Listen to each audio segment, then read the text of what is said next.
Hola Egunon, buenos días, bienvenidas a Panorama, un programa de Emigrados TV con la realización de Diversa Comunicaciones, en el cual tratamos temas de actualidad de Europa, África, Asia, América Latina, Euskadi, Euskal Herria, País Vasco, Comunidad Autónoma Vasca y lógicamente de Bilbao. Queremos con él aportar un granito de arena desde la comunicación para la transformación social que es necesaria para lograr un mundo más justo, equitativo e igualitario. Hoy vamos a hablar de los asesinatos de personas lideresas y defensoras de derechos humanos en Colombia. Por ello hemos denominado el programa de hoy Líderes sociales en el punto de mira. Colombia, ya sabéis, un país hermoso que queda en Latinoamérica, Suramérica, bañado por dos océanos, con una población cercana a los 47 millones de habitantes, afrodescendientes, indígenas, campesinos. Colombia ha vivido y sigue viviendo un conflicto armado, social, político que lleva ya casi 60 años. Pensábamos que con la firma de la paz, el gobierno colombiano presidido por Juan Manuel Santos y las FARC en el 2018, este conflicto daría paso a su fin. Desafortunadamente no ha sido así.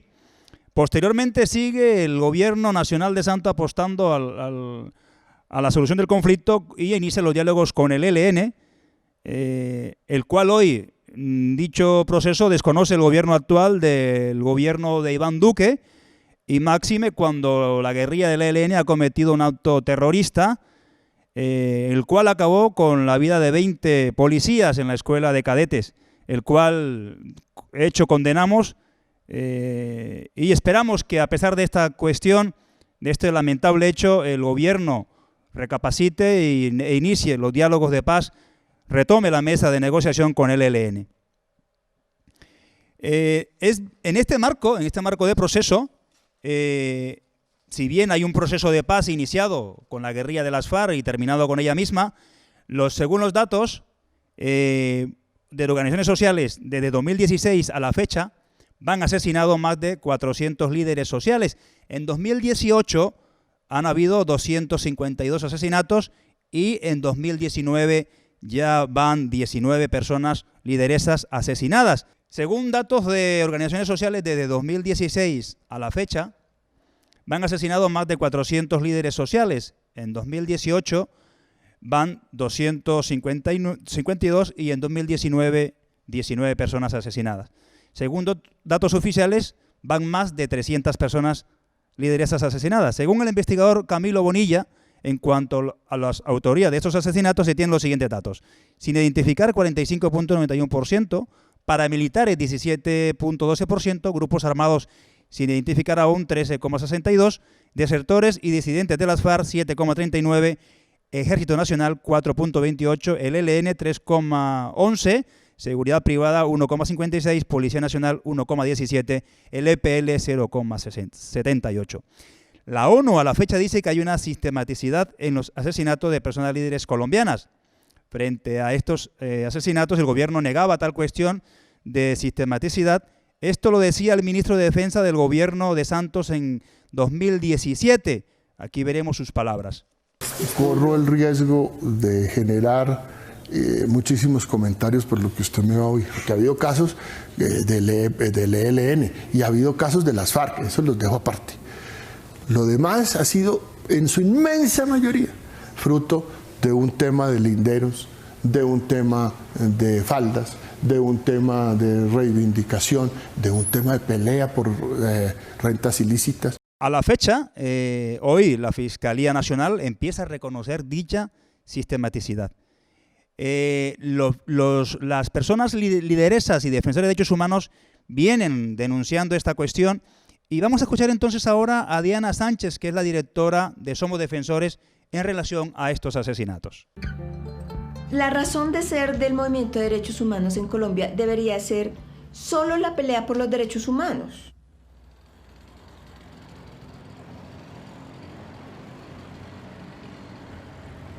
Nosotros no deberíamos de estar luchando por nuestra lucha. O sea, nosotros no deberíamos de estar exigiendo garantías para el ejercicio de nuestra labor.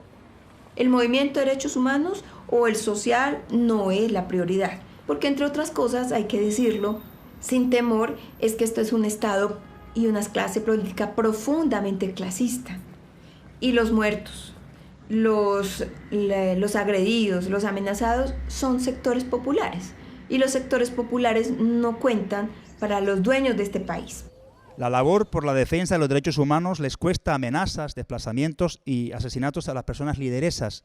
Escuchemos lo que dice un líder social denunciando dichas amenazas contra su vida por ejercer esta labor. Y seguidamente escucharemos o veremos una parte de un documental que en su día emitiremos sobre los asesinatos de líderes sociales en Colombia.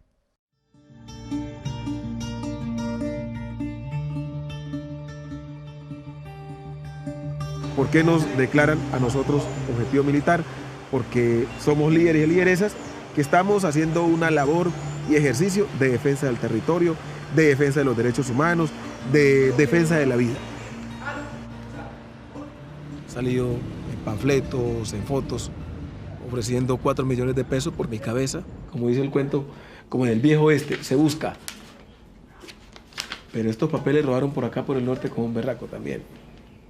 Por el norte del Cauca. Entonces esto fue una de las cosas que más preocupó. Y más cuando ponen precios. Uno, porque pues la necesidad mismo que hay. Cualquiera dice, bueno, yo voy a ganarme esos 2 pesos. Y listo, lo hace.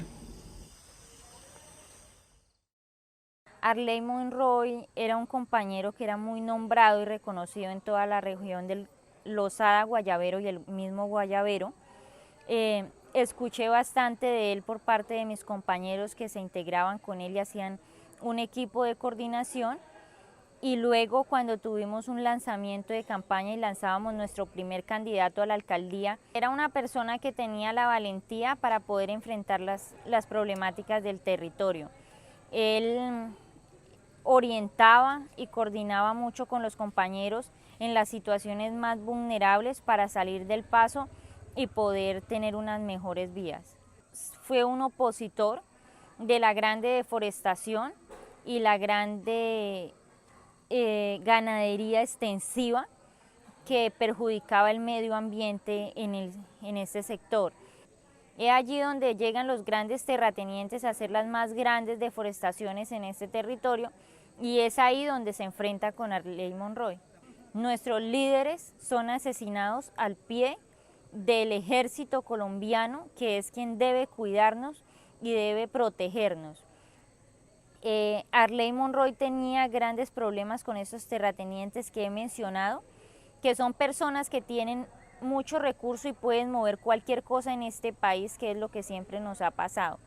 En ese sentido, se presume que Arley Monroy sea asesinado por defender los derechos vulnerables del campesinado y en este momento el Ejército Nacional no ha dado una respuesta de por qué al pie de una base militar. Bueno, bien, ahora vamos a intentar conectar desde Colombia a Buenaventura con la defensora de derechos humanos y lideresa social, Danely Estupiñán, quien hace parte del PCN de Buenaventura y ha hecho parte del programa de defensores de derechos humanos del gobierno vasco liderado por Ser Euskadi con la colaboración de Emigrados Sin Fronteras. Vamos a ver si la tecnología nos ayuda con ello.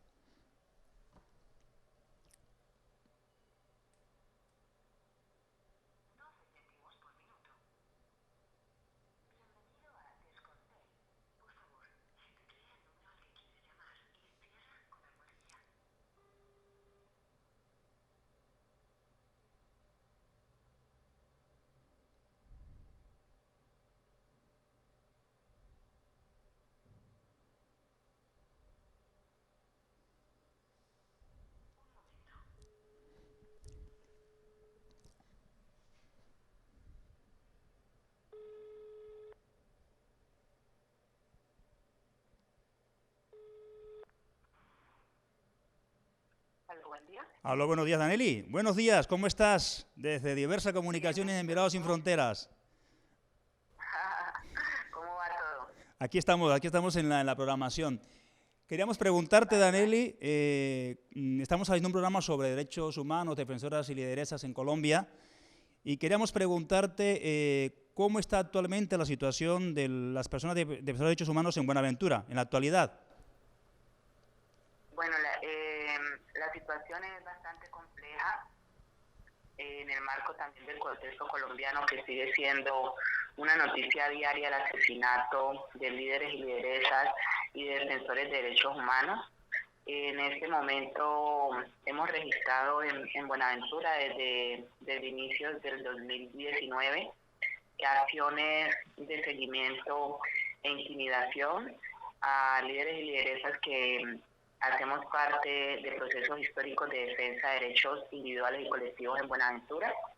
Y tras esta situación, pues hemos decidido ponderarla y darla a conocer a la opinión pública, dado que se está dando a través del patrón de seguimiento, que es un método que se ha usado históricamente para identificar a los líderes y lideresas, y pues luego esta acción de seguimiento puede materializarse en posible riesgo de asesinato o un posible falso positivo judicial, ¿sí? Entonces, bueno, la situación es compleja y por eso hemos decidido también hacerlo público y ponerlo en conocimiento de las instancias competentes, desde la Defensoría del Pueblo, Personería, hasta los organismos de derechos humanos y la misma Fiscalía, para que finalmente puedan responder por qué razón se están presentando estas acciones de seguimiento. Exacto. Tú en eso que estás comentando, en un comunicado de la semana pasada denunciaban todos esos hechos, solamente no contra ti, sino contra todos los líderes y lideresas en Buenaventura, ¿no? Pues ha sido masiva. A finales del 2018 se presentó sobre todo para un cúmulo de líderes y lideresas que están articulados a un proceso social que acá denominamos paro cívico, para vivir en paz y dignidad en el territorio de Buenaventura. Entonces, sobre todo lo logramos identificar para el colectivo que hace parte del Comité Ejecutivo del Paro Cívico, que es una convergencia de todas las organizaciones sociales de Buenaventura. Pero en los últimos 2 meses se ha hecho evidente más para la compañera Leila Andrea Arroyo, que es una lideresa histórica del proceso de comunidades negras en Colombia, de las fundadoras del proceso de comunidades negras en Colombia, que hoy también coordina la mesa de territorio del paro cívico, que es la mesa por la cual se está conversando, interlocutando con el gobierno para todas estas situaciones que pasan por el derecho fundamental del territorio, la ampliación portuaria que se está haciendo sin consulta previa, y todo el impacto ambiental que está, digamos, denotando esta ampliación también. Y para mí, porque hago parte también del proceso de comunidades negras, pero a su vez hago parte de la coordinación de la Mesa de Derechos Humanos y Garantías de Protección del Paro Cívico. Danely, tú remarcabas, Danely, un punto muy importante en ese comunicado de medidas urgentes que se tomaron por parte del gobierno y que también la comunidad internacional se sumara, en cuanto que fueran medidas de carácter colectiva integral. ¿Eso en qué se convierte? ¿En qué se resume eso, Danely? Bueno, el gobierno colombiano el año pasado, más o menos en julio del año pasado, emite un decreto que es el decreto Ley de Protección Colectiva. Pues podemos decir que antes de ese decreto, en Colombia la protección era de carácter individual, o sea que la Unidad Nacional de Protección, que es la que debe determinar los hechos de protección para las personas que se encuentran en riesgo, brindaban medidas de protección de manera individual, ¿sí? Esas medidas, ¿cuáles eran? Medidas materiales, ¿cierto? Como chalecos antibalas, camionetas, bien sean convencionales o blindadas, teléfonos celulares, botones de pánico, y dotaban, hombres de protección, ¿cierto? Dotaban a las personas que presentaban amenazas de estas medidas, y se supone que ahí ya se había resuelto, digamos, la posibilidad de que el riesgo se materializara, los riesgos que esas personas estaban viviendo. Pero los líderes y los procesos estuvimos insistiendo por más de 15 años de que esta no era la medida, o no eran las medidas que pudieran mitigar los riesgos ni tampoco hacer que los riesgos se erradicaran totalmente, pues porque a nosotros no nos amenaza por situaciones personales, sino por la defensa sobre todo, de los territorios que se encuentran en riesgo a través de las dinámicas económicas. Por lo tanto, lo que se debía crear eran medidas integrales de protección que no solo nos cubrieran a nosotros como personas, sino también a los territorios en los cuales nosotros trabajamos, ¿sí? De ahí que se logra, después del asesinato del líder social Temístocles Machado, otro compañero del PCN en Buenaventura, que el gobierno escuchara y finalmente emitiera este decreto de protección colectiva, que lo que plantea es que más allá de esas medidas materiales de chaleco, de carros, blindados y todo esto, se puedan generar las garantías de los derechos que ya la comunidad, las comunidades étnicas, ¿cierto?, hemos logrado. Entre ellos el derecho fundamental a la consulta previa, pues porque es en los territorios donde se están librando las mayores batallas por la consolidación de las economías. Entonces, por lo tanto, esos territorios pueden ser protegidos a través de la aplicación y garantía de ese derecho. Y eso lo que nos dice es que cualquier megaproyecto que pase por el territorio, pues debe pasar por un proceso de consulta previa que no es más que la garantía de los derechos para las comunidades que han estado históricamente ahí. Entonces, en eso, digamos, se habla de la tenencia de la tierra, se acuerda cómo se va a manejar ese espacio territorial, se identifican previamente los impactos ambientales, culturales y sociales que esa comunidad puede llegar a sufrir, y a partir de ahí se crean planes de mitigación que pueden en algún momento servir muchísimo para estar monitoreando la situación y permitir que la comunidad, por decirlo así, cohabite con esos megaproyectos que se van a desarrollar allí sin que afecte de manera profunda a la comunidad, ¿ya? Estas son las medidas de protección colectiva, más o menos de este talante son esas medidas, y eso es lo que en este momento estamos sentados con el gobierno exigiéndoles, diciéndoles que lo que necesitan las comunidades que nosotros acompañamos, de las comunidades de las cuales hacemos parte, es que finalmente esas medidas sean de carácter integral, pero también de carácter jurídicas y políticas, no pueden quedarse solo en medidas materiales. Y en eso estamos, digamos, las comunidades hemos estado dispuestos a avanzar.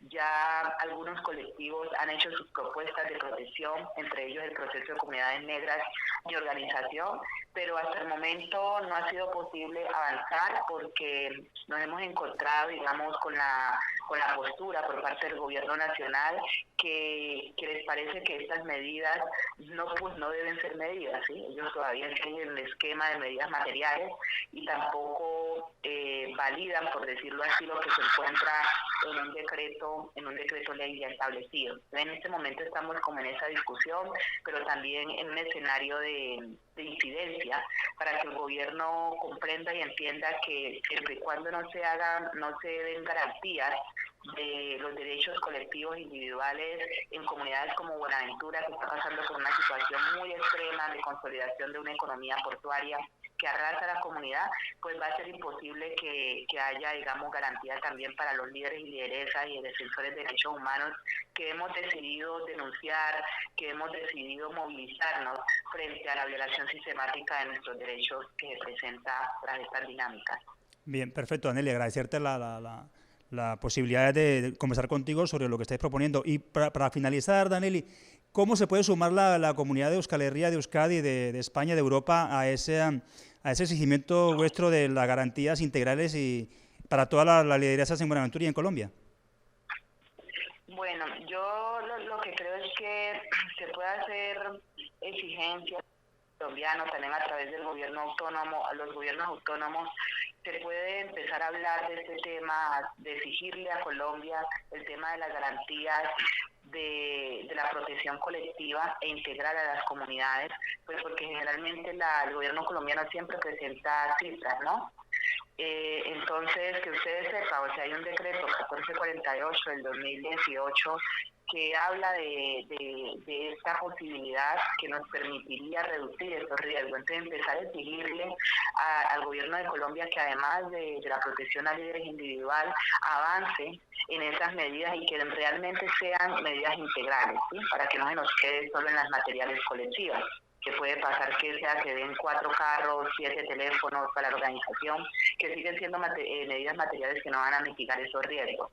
Entonces, eso, yo creo que puede hacer eso, también se puede hacer cartas de preocupación, emitir cartas de preocupación al gobierno de Colombia frente a la situación de los líderes y lideresas, porque todos los días hay asesinatos en Colombia, van más o menos desde el 2016 registrados casi 1000 asesinatos a líderes y lideresas con una misma característica, que son defensores de la tierra, del medio ambiente, etcétera, etcétera, de la autonomía alimentaria.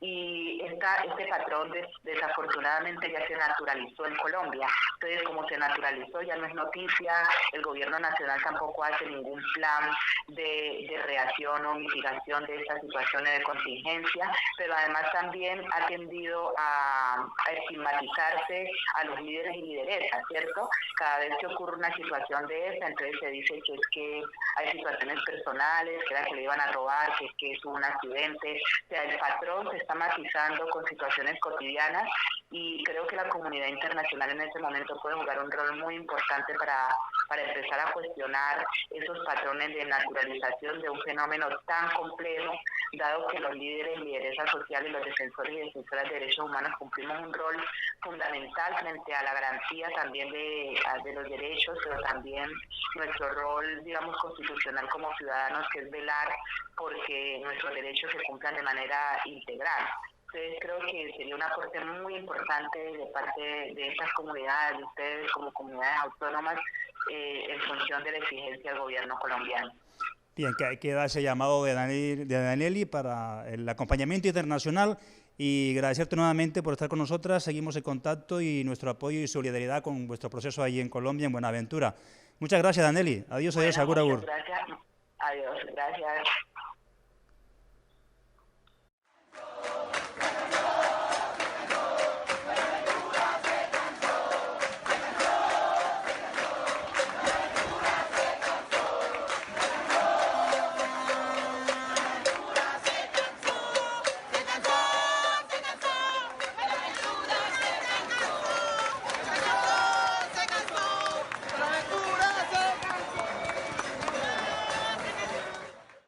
Bueno, bien, cambiamos de departamento, de zona geográfica en Colombia. Estábamos en Buenaventura. Ahora nos vamos a ir en directo también con otro líder social en el departamento de Antioquia, en la provincia de Antioquia.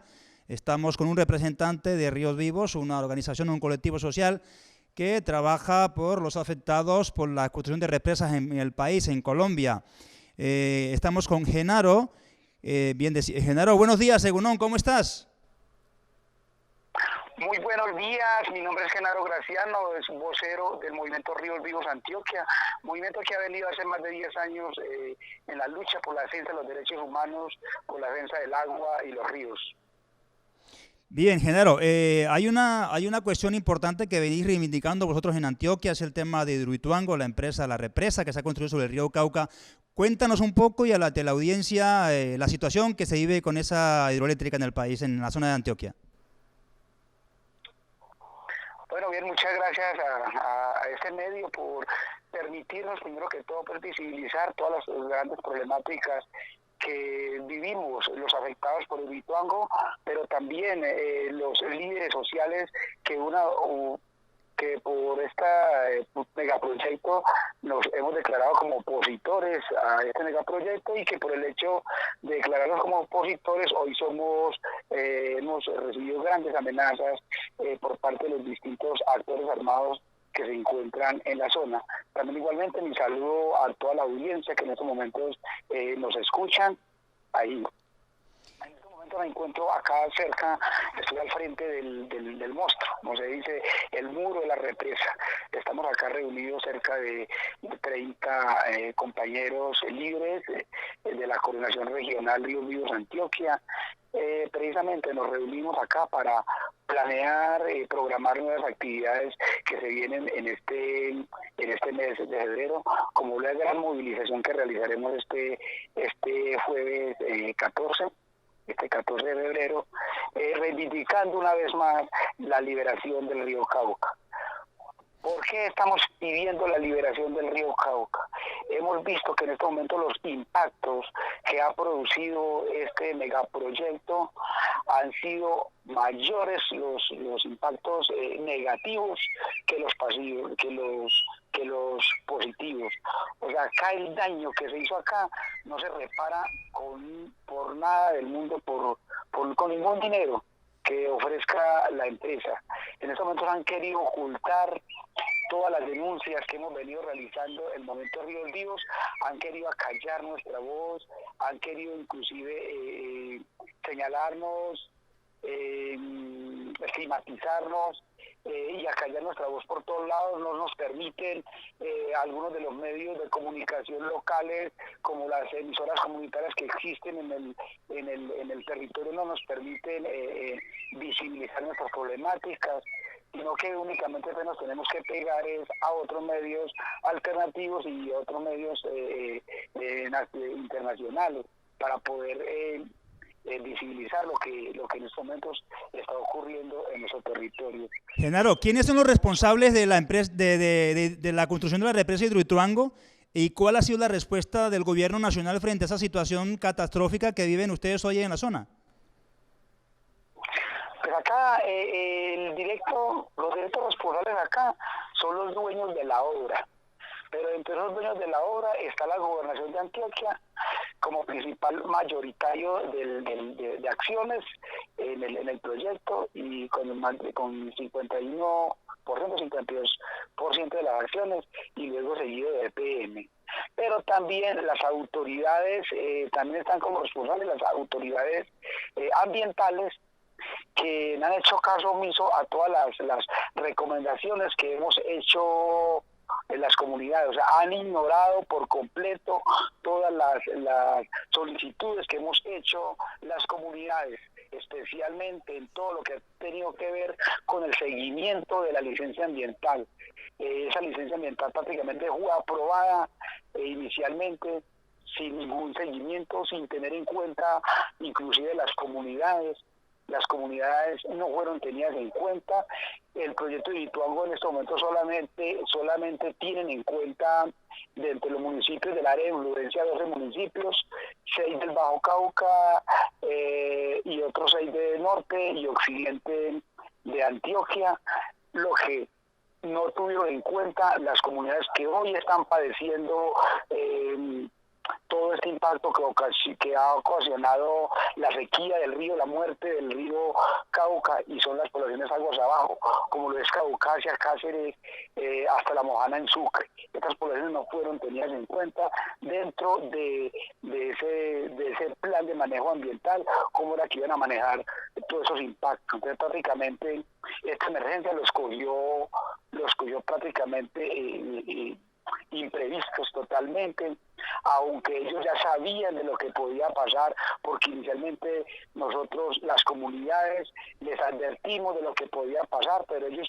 desconocieron por completo nuestros conocimientos ancestrales de la región. Ellos dicen, nosotros somos los expertos, nosotros somos los que sabemos, aquí hay expertos de todos lados, y no tuvieron en cuenta a las comunidades en ningún momento, ni para la socialización de la licencia ambiental, ni para las distintas modificaciones. Son 24 modificaciones de la licencia ambiental que ellos hicieron, prácticamente pasando por encima de las comunidades. Eso nos tiene muy indignada a la comunidad y muy tristes con todo lo que está pasando en estos momentos en el territorio, donde no hay garantías en estos momentos para ejercer esta protesta social precisamente por todo el contexto de violencia que ha vivido el territorio, tanto desde que iniciaron los estudios como durante las obras, y ahora ya a punto de culminar el proyecto.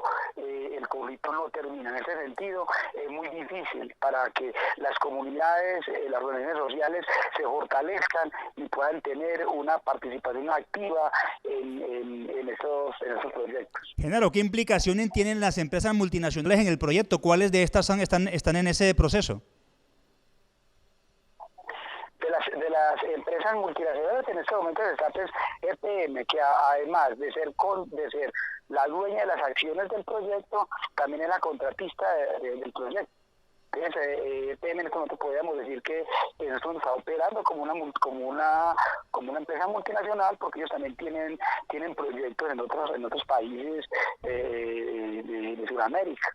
Tienen proyectos en Panamá, en Chile, me parece, y en estos momentos inclusive nos han dicho pues, de que están tratando de vender las acciones de esos proyectos que tienen en otras partes del país para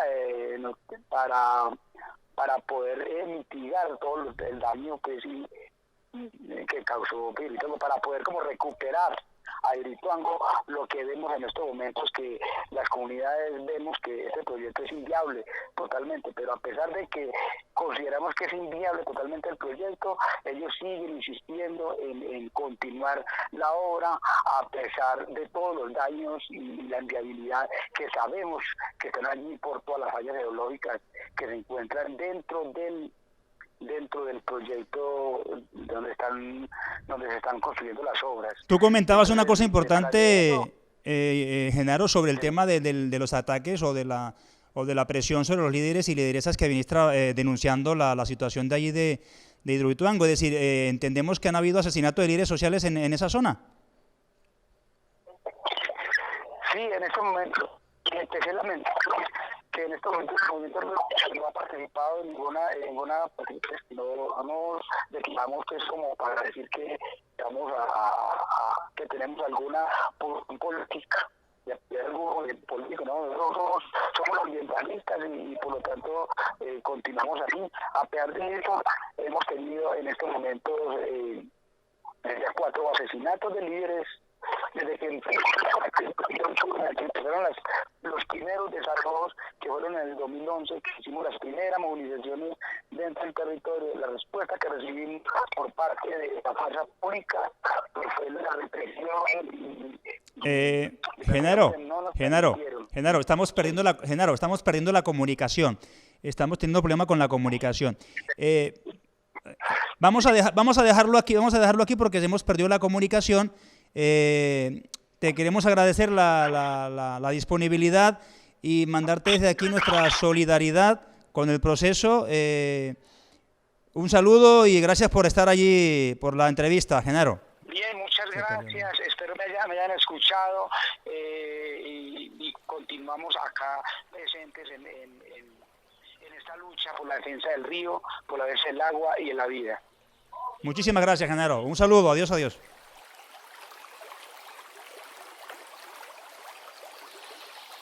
Bien, continuamos en Panorama. Agradecemos a Denis Tupiñán del PSN Palenque, el Congal Buenaventura, y también a Genaro Graciano de Ríos Vivos por contarnos cómo está la situación de las personas defensoras de derechos humanos tanto en Buenaventura como en el departamento de Antioquia, en este caso de Hidroituango. Y hoy nos acompaña Alina Blanco, que es parte de la Asociación Emigrados Sin Fronteras. Buenos días, Alina. Egunon, Víctor, ¿cómo estás? Pues estamos en Panorama, un programa que transmitimos con Emigrados TV, la realización de diversas comunicaciones. Y queremos preguntarte, Alina, en el marco del programa, que estamos hablando sobre la situación de defensores y defensores de derechos humanos en Colombia, ¿qué viene haciendo Emigrados Sin Fronteras en ese proceso, en ese acompañamiento? Bueno, Emigrados Sin Fronteras tiene una línea estratégica que se llama Derechos Humanos, y en el marco de esa línea estratégica, pues Emigrados ha estado durante 3 años apoyando a CEAR Euskadi dentro del programa que se llama el Programa Vasco de Protección Temporal para Defensores y Defensoras de Derechos Humanos. En esta ocasión, en el 2019, tenemos 2 lideresas, una del Cauca y otra de Antioquia, que vendrán acompañándonos durante unos meses en este año. Y además, dentro de ese marco de derechos humanos, tenemos unas jornadas muy interesantes durante el mes de marzo, 20 a 29 de marzo, en Guipúzcoa. Estas jornadas se llaman voces que defienden la vida y la construcción de la paz en Colombia, dentro del cual estas lideresas y otros líderes también de Colombia, invitados, hablarán de su trayectoria, el por qué están allí defendiendo el territorio, cuáles son sus inconvenientes, sus necesidades y el contexto del cual ellos vienen apoyando. Bueno, para finalizar, antes que nada agradecerte, Alina, por estar con nosotras y contarnos lo que hace la asociación y lo que estarán haciendo en el marco de la línea estratégica que tenéis, que es de derechos humanos. Para finalizar, dejaremos entonces una entrevista o una parte de la misma que se hizo en su día a un líder social del departamento del Cauca que estuvo por Euskadi compartiendo la situación que viven por la defensa del territorio en sus comunidades. Y nuestra solidaridad con todos y todas las defensores y lideresas de derechos humanos en Colombia. Ojalá que el gobierno tome nota de las denuncias que se viene haciendo desde Europa, desde las mismas comunidades afectadas por la situación de las amenazas contra sus líderes y lideresas. Nos veremos en un próximo programa. Agradeceros el que nos veáis hoy, mañana y lo que queda del mes y del año. Muchísimas gracias. Agur, agur. Pues es un proceso de reivindicación de derechos, es un proceso de cuidado del territorio y el cuidado de la vida. Es un proceso que estamos consolidando en 10 municipios o como 10 ayuntamientos de esta región del norte del Cauca, que estamos mucho más cerca al departamento del Valle del Cauca, a la ciudad de Cali. Y en ese orden de ideas estamos en una apuesta por recuperación de nuestra historia, nuestros relatos, pero también la recuperación de nuestra cultura y de nuestro territorio, porque gran parte del territorio ha sido despojado por grandes multinacionales mineras, por grandes multinacionales de monocultivo de caña de azúcar, de monocultivo de pino, de monocultivo de eucalipto. Y estamos en ese proceso de reivindicar la recuperación de nuestro territorio ancestral como espacio de vida. Como decían las mujeres que se movilizaron en algún momento, el territorio es la vida y la vida no se vende, se ama y se defiende.